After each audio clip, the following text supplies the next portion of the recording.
Hey guys, it's hot season out. We got this 2010 Corolla, no AC operation. The compressor is not compressing.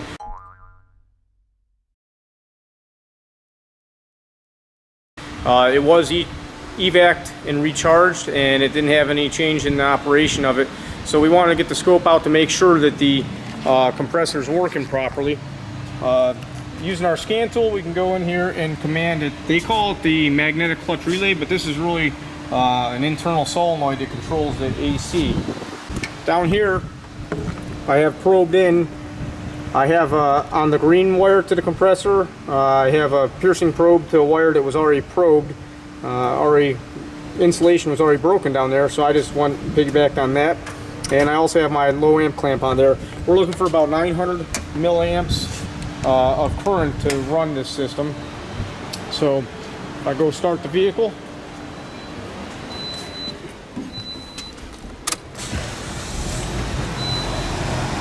I do have the air conditioning switch on. The AC's on max here. And this is the pattern we get on the screen in the scope. So you can see we're right at, I'm going to get my mouse going. I did zero the scope out before. We're reading about 965 milliamps of current. And we can go to live data on the scan tool. This had no codes in it whatsoever. This is that style compressor that the pulley always turns. Control current is at 0.93 amps. It says regulator pressure sensors at 74 psi.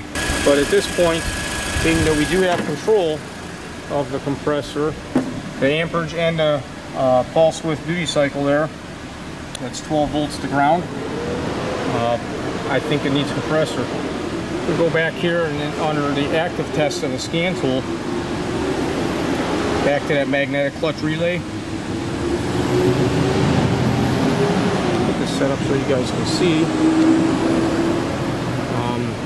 We can turn the system on and off. There is a little bit of delay. So when I hit off on the scanner, you see the scope goes off, turn it on, off. And if we pause this scope and then just go back, what I'm interested in is when the pattern picks up and goes down, when it's turned on and off. I'm kind of interested to learn how this ramp works and compare it to other good ones to see if there's any difference. Also, guys, going through Identifix here, at the very end of this document of the AC operation, they do show that we should have 5 volts of division and 500 microseconds per division. We should have a pattern that looks like this. I don't know why they can't do a better job of displaying this for us, but that's the pattern we should have as far as our voltage. All right, everybody, we're back, and it's not as hot as it was a couple days ago, but we got a new compressor in this 2010 Toyota Corolla, and I was able to re-back probe the green control circuit wire and also the amperage to this compressor, and there is a noticeable difference. The bad compressor had a definite break in the current ramp where it flattened out and then went back up. As you can see here, we have the current is going up and then it kind of stops and goes up again. On the good compressor, it's a pretty steep ramp that happens relatively quickly. Thanks for taking the time to watch this video. If it was helpful and you liked it, please do subscribe and share. If you have any questions, leave them below.